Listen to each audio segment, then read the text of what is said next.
네, 안녕하세요. 내 책 두 번째 책은 예정된 전쟁이라는 제목의 책입니다. 세종서적에서 출판이 되었고요. 저자는 그레이엄 앨리슨, 하버드대에서 공부를 하고 오랫동안 세계 정치, 또 역학관계를 연구한 분입니다. 또 여러 자문위원으로 국방장관의 정책 자문으로 일을 했던 분이어서 현실적인 이야기들이 많고요. 정예훈 씨가 책을 번역했습니다. 책은 책값은 2만 원이고요. 뒤에 이제 참고 문헌이 기록된 레퍼런스 부분을 뺀다면 전체는 한 423페이지 정도 분량입니다. 제법 두꺼운 책입니다. 요즘 이제 중국과 미국, 또 미국과 중국의 무역 전쟁, 또 이어서 신경전이 굉장히 날카로운데 이 책은 그 부분에 대해서 굉장히 잘 어, 예고하고 있고 또 앞으로 어떻게 될지에 대해서 많은 부분들을 이야기하고 있습니다. 책은 2017년에 영어판으로 먼저 나왔고요. 한국어판으로는 2018년에 출판이 되었습니다. 한 3년 전에 나온 책인데요. 굉장히 제가 보기엔 잘 썼습니다. 역사적인 안목을 가지고 과거에 어떤 일들이 있었는지 먼저 차례를 한번 보면 1부는 중국의 부상, 그 세계사에서 가장 큰 행위자라는 제목으로 1부가 중국에 포커싱이 되어서 다뤄져 있고요. 2부는 역사의 교훈, 그래서 역사 속에서 이렇게 신흥국가 또 기존의 권력을 갖고 있던 패권국이 어떤 갈등을 했었는지를 아테네 대 스파르타, 또 500년의 역사 속에서 또 네 번째는 영국 대 독일, 그래서 역사의 교훈들을 다루고 있습니다.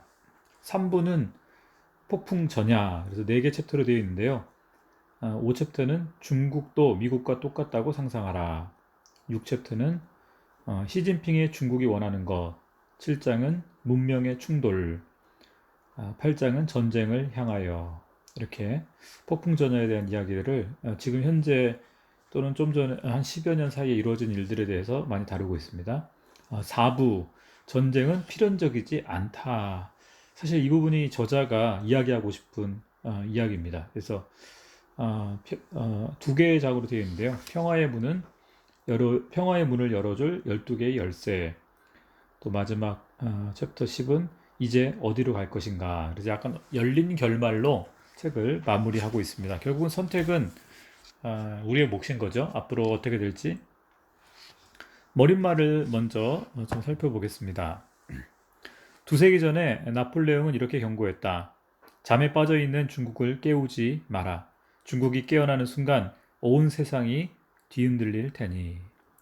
이제 중국은 잠에서 깨어났고 세상이 뒤흔들리기 시작했다. 온 나라가 농촌 벽지였던 중국은 지금 세계사에서 가장 큰 행위자로 변모했다. 그러나 미국인들 중에는 아직도 이런 사실이 미국에 의미하는 바를 제대로 받아들이지 않으려는 사람이 많다.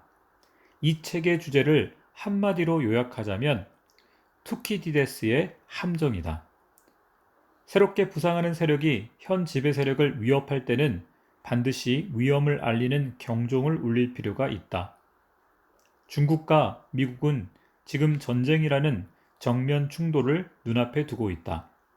만약 양측이 전쟁을 피하기 위해서 어렵고 고통스러운 선택들을 해나가지 않는다면 그렇게 될 것이다. 빠른 속도로 부상하고 있는 중국이 지금껏 당연시 되어온 미국의 우위에 도전하면서 이 두 나라는 고대 그리스의 역사학자 투키디데스가 최초로 설명한 치명적인 함정에 빠질 위험에 처하게 되었다. 2500년 전 고대 그리스의 두 주요 도시 국가를 초토화시켰던 전쟁에 관한 글에서 그는 이렇게 설명했다. 전쟁이 필연적이었던 것은 아테네의 부상과 그에 따라 스파르타에 스며든 두려움 때문이었다. 이 아득한 옛날의 통찰은 위험한 역사적 패턴을 정확하게 설명해 준다. 나는 하버드 대학교에서 지난 500년 동안의 기록을 살피는 투키디데스의 함정 프로젝트를 이끌었는데 그 결과 주요 국가의 부상이 지배 국가의 입지를 무너뜨린 사례를 16개를 찾아냈다. 가장 악명 높은 사례는 한 세기 전에 공업국으로 급성장한 독일이 맨 꼭대기 자리를 확고부동하게 차지하고 있던 영국의 입지를 뒤흔들었던 경우다. 경쟁은 결국 폭력적 충돌의 세계적 범주, 즉 세계대전이라는 파국적인 결과를 낳고 말았다. 연구 결과 우리는 이 국가 간 경쟁 사례 가운데 12사례는 전쟁으로 끝났고 4사례는 전쟁을 피했다는 사실을 발견했다. 이 책은 중국에 관한 책이 아니라 중국의 부상이 미국과 세계 질서에 미치는 영향에 관한 책이다. 제2차 세계대전 이후 70여 년 동안 워싱턴의 지배에 기초한 틀이 세계 질서를 규정해왔다. 그 결과 열강들 사이에 전쟁이 없는 시대가 만들어졌고 이제 대부분의 사람들은 이런 상태를 정상적이라고 생각하기에 이르렀다. 그러나 역사학자들은 지금이 보기 드물게 긴 평화의 시기라고 말한다. 오늘날 점점 강국이 되어가는 중국이 이 질서를 뒤흔들면서 지금껏 여러 세대에 걸쳐서 당연시되어 왔던 평화에 의문이 제기되고 있다. 이 글에서 나는 투키디데스가 가리키는 역사적 은유가 지금의 중국과 미국 간의 관계를 가장 잘 들여보게 해주는 렌즈라고 주장한다. 2015년에 열린 정상회담에서 버락 오바마 대통령과 시진핑 주석은 이 함정에 관해서 논의하기에 이르렀다. 오바마 대통령은 중국의 부상으로 구조적 긴장이 발생한 것은 사실이지만 그럼에도 두 나라는 서로 이견을 잘 조정해 나갈 수 있다고 강조했다. 이와 동시에 두 사람은 시진핑 주석의 표현에 따르면 주요 국가들이 또다시 전략적인 계산을 잘못하는 실수를 되풀이한다면 결국 스스로의 함정을 파는 꼴이 될 것임을 인정했다. 나 역시 동의한다. 미국과 중국 사이의 전쟁은 필연적이지 않다. 투키디데스의 함정이라는 말의 핵심은 운명론이나 비관론에 있지 않다. 그와 반대로 우리로 하여금 신문 기사나 정권의 수사적 표현 너머에 존재하고 있는 베이징과 워싱턴이 평화로운 관계를 구축해 나가기 위해서 제대로 숙지하고 있어야 할 구조상의 긴장을 인식할 수 있게 해준다는 점이 그 핵심이다. 과연 이 두 대국 사이의 임박한 충돌이 전쟁으로까지 이어지게 될까? 트럼프 대통령과 시진핑 주석이나 그들의 후임 지도자들은 지금은 이제 트럼프도 끝나고 바이든 대통령이 이제 시진핑과 대결을 하고 있죠. 그들의 후임 지도자들은 아테네와 스파르타 또는 영국과 독일의 지도자들이 밟았던 비극적인 전철을 따르게 될까? 아니면 한 세기 전의 영국과 미국처럼 또는 미국과 소련이 40년간 냉전을 겪으며 그랬듯이 효과적으로 전쟁을 피할 방법을 찾을 수 있을까? 지금 우리 앞에는 우리가 미래 세대들을 위해서 반드시 해결해 놓아야 할 과제가 있다. 바로 역사상 가장 끔찍한 일이 일어날지도 모르는 이 흐름을 정면으로 바라보고 그 가능성이 실현되는 결과를 막아내기 위해서 우리가 할 수 있는 모든 일을 다 하는 것이다. 서문을 잠시 보겠습니다. 서문은 케네디 대통령의 이야기로 좀 시작을 하는데요. 케네디가 전쟁을 할 수 있는 그런 통제불능의 상황을 12차례나 겪었다라는 것을 역사학자들이 기록하고 있습니다. 여기서 이제 중간에 미국과 중국의 전쟁은 예정된 것인가 라는 부분 서문 중간에 있는데요. 한번 읽어보겠습니다. 중국의 부상으로 세계는 지금 힘의 균형에 급속한 변화가 일어나고 있다.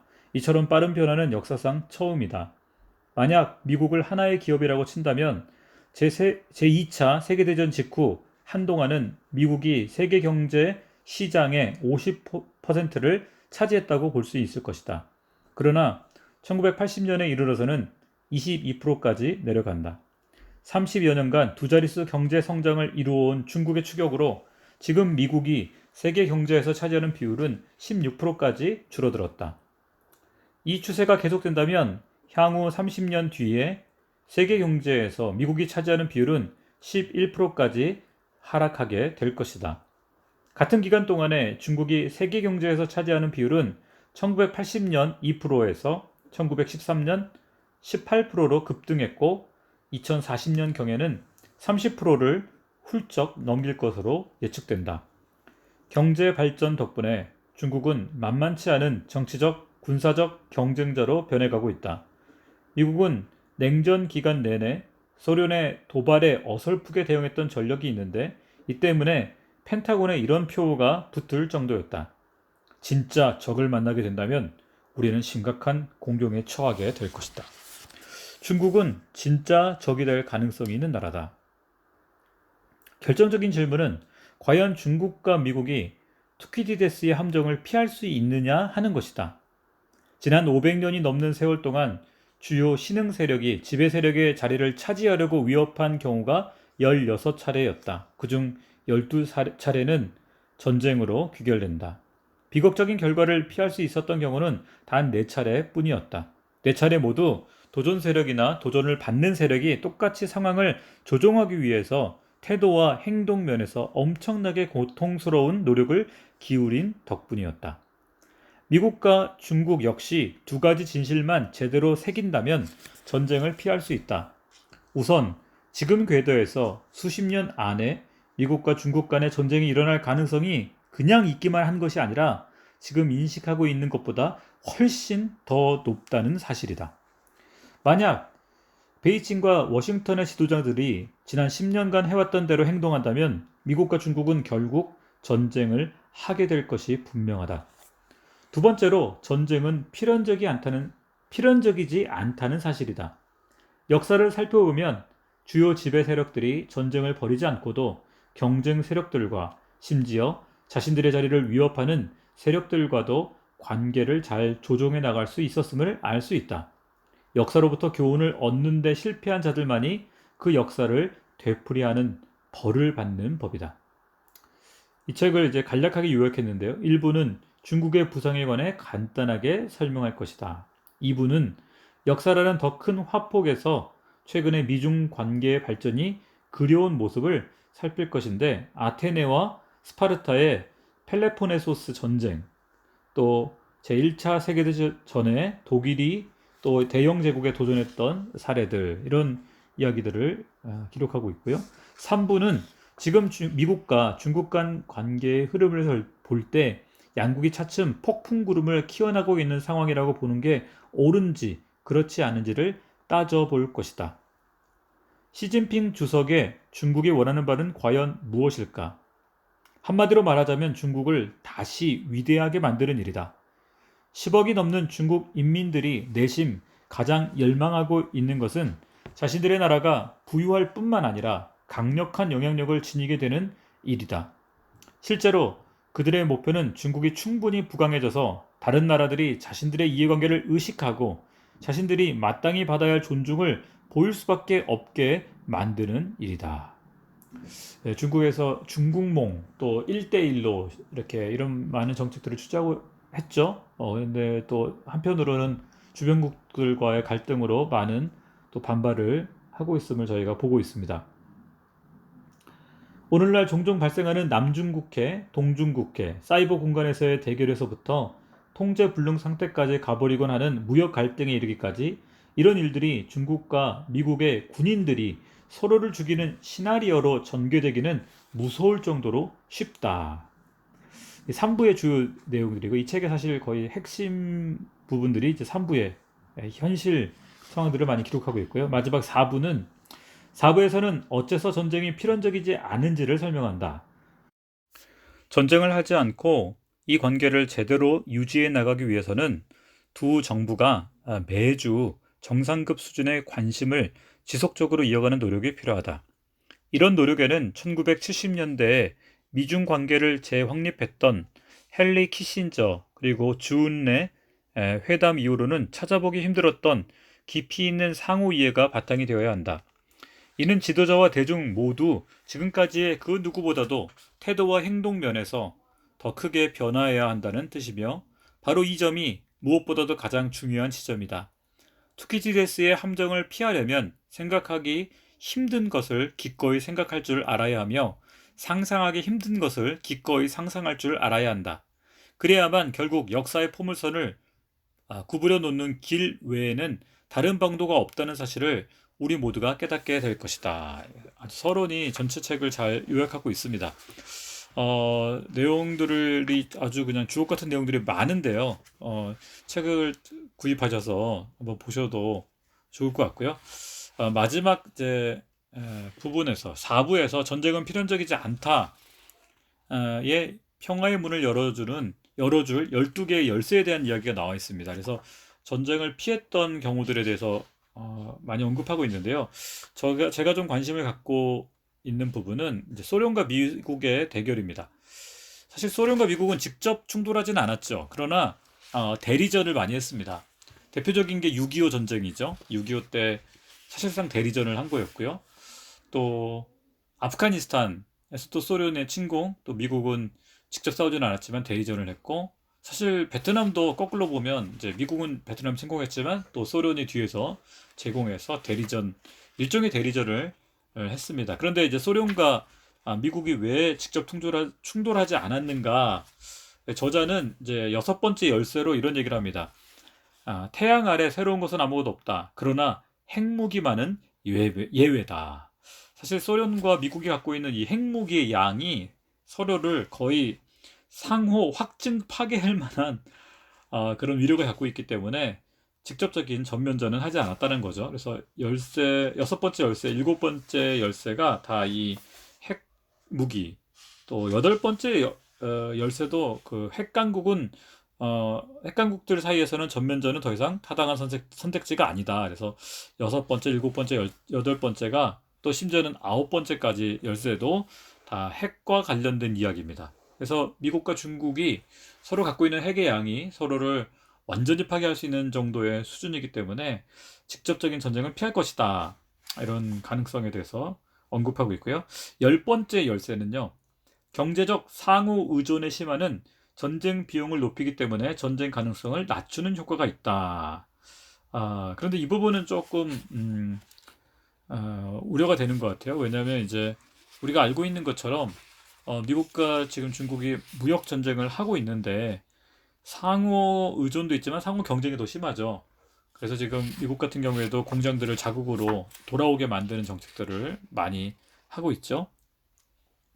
그래서 앞으로 어떻게 될지 경제 봉쇄 또는 경제 보복 또 관세를 통한 경제 보복 이것이 더 심화될 것 같은데요. 10번째 열쇠는 좀 제가 보기에는 조금 설득력이 떨어지지 않나 라는 생각이 듭니다.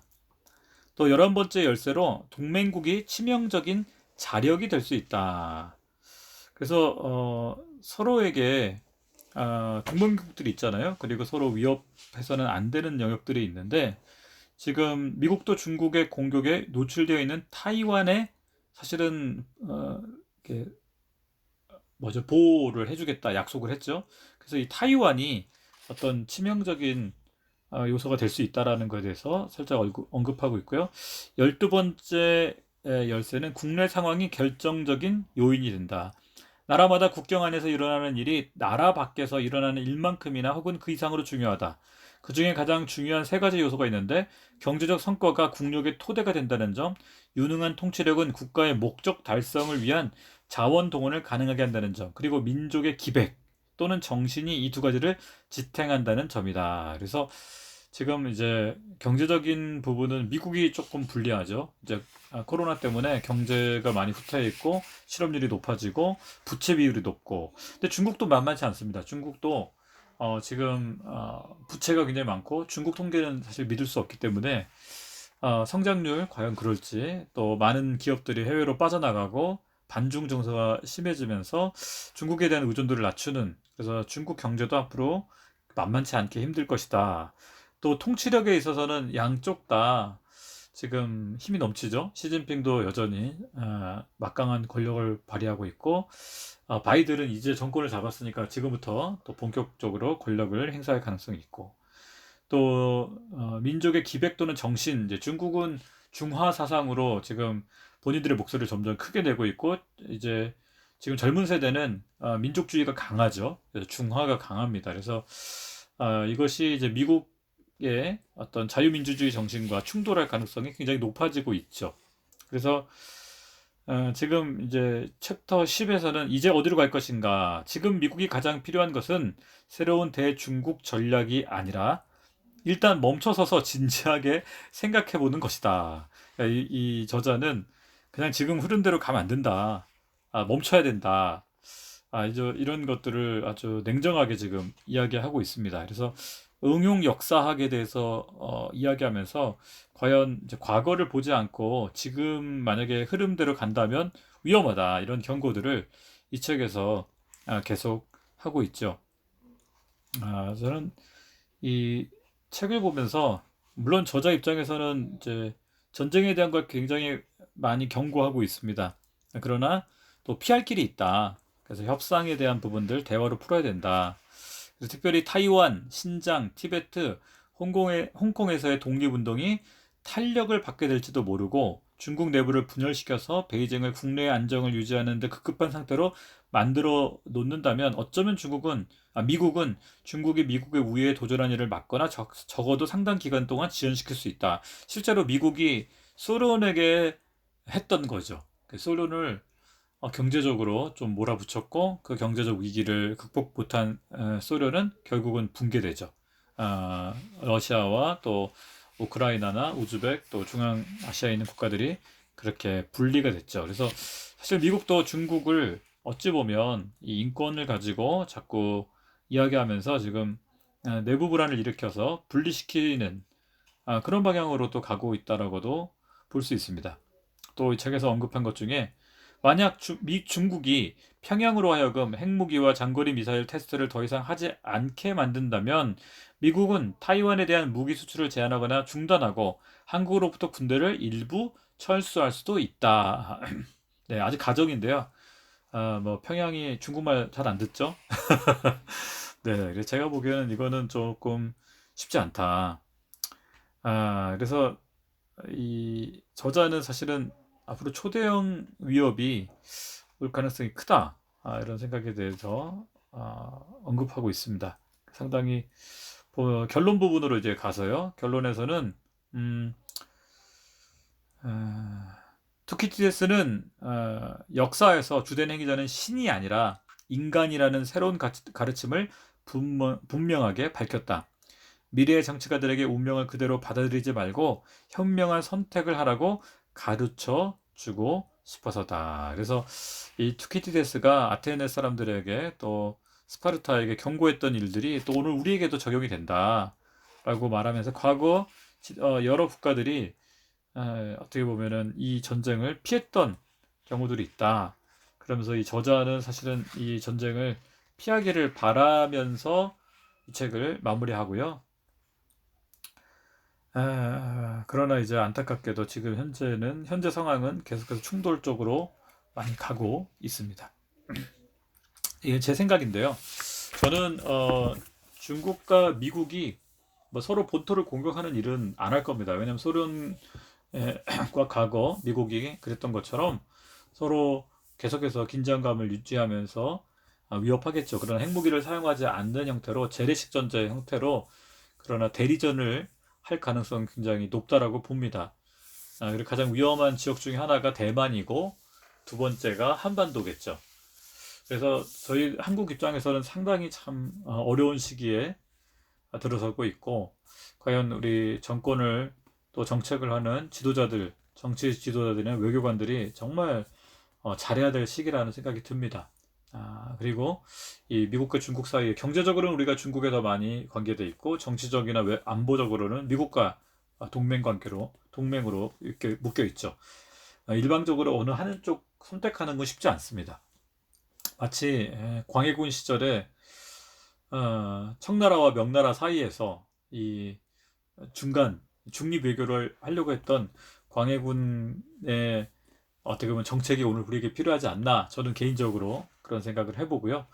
또 선교적으로 봤을 때 중국이 전 세계 패권을 잡는 거는 사실은 굉장히 위험하죠. 독재 국가, 통제 국가가. 그래서 자유민주 체계가 어쨌든 유지되는 것이 우리의 바람이고 그것이 또 좋은데요.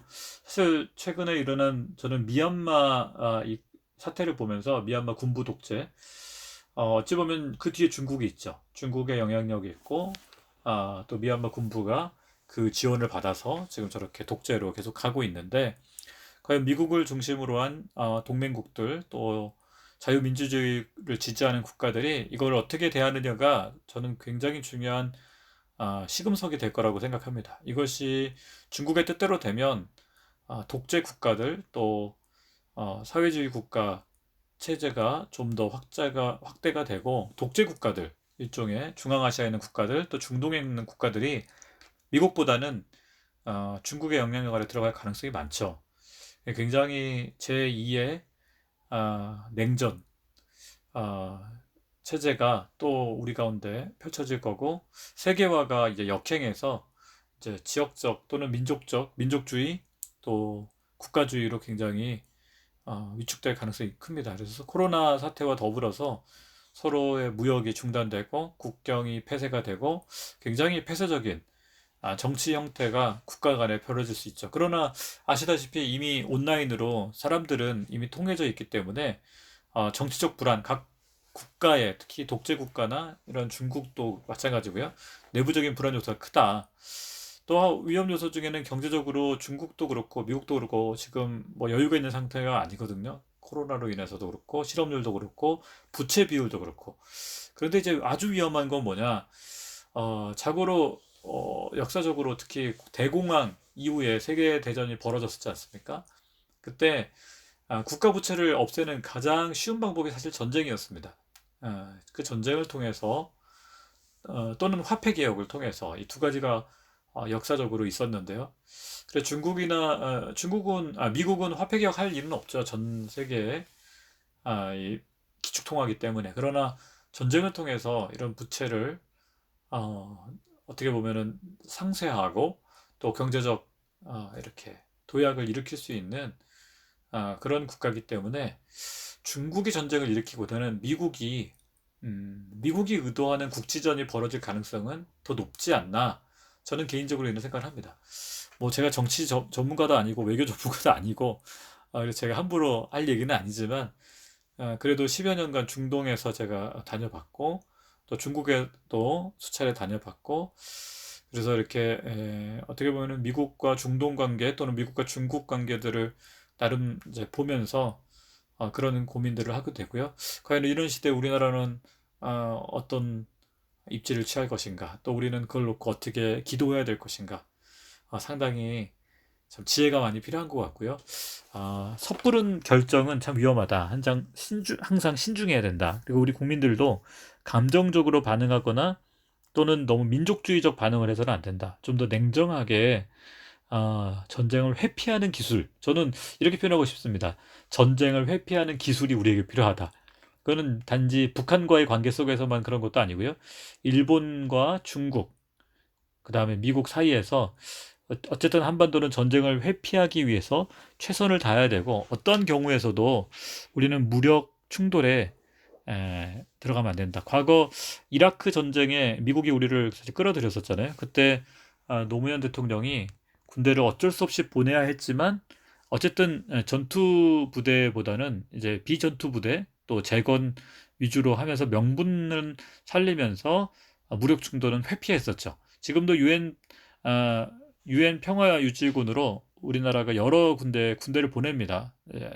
이제 보호 차원에서 또 어쩔 수 없은 전투는 좀 있었겠지만 그러나 무력 충돌에 적극적으로 한국군이 개입하지는 않죠. 그래서 그런 평화 유지군적인 태도를 어쨌든 미국과 중국 사이에서 유지할 수 있는가 이것이 우리 한국의 위치가 아닐까 저는 개인적으로 생각해 봅니다. 어쨌든 예정된 전쟁 그 책 제목 자체가 굉장히 참 많은 걸 고민하게 만드는 앞으로 미래의 전망에 대해서 한반도의 운명에 대해서 고민해 보게 만드는 책이고요. 역사적 사례들이 많기 때문에 큰 공부가 되는 것 같습니다. 어쨌든 이 책 강력하게 추천하고요. 앞으로 이 책을 읽고 나서 뉴스를 보시면 새로운 안목으로 뉴스가 보이지 않을까 싶습니다. 다시 한번 내 책, 네 책 들어주셔서 감사하고요. 또 좋은 책들이 있다면 댓글에 추천해 주시면 제가 읽고 또 요약하거나 또 저의 또 의견을 담아서 알려드리도록 하겠습니다. 좋은 책은 우리를 성장시키고 또 우리의 내면을 성장시키고 또 우리의 삶을 성공으로 이끕니다. 감사합니다.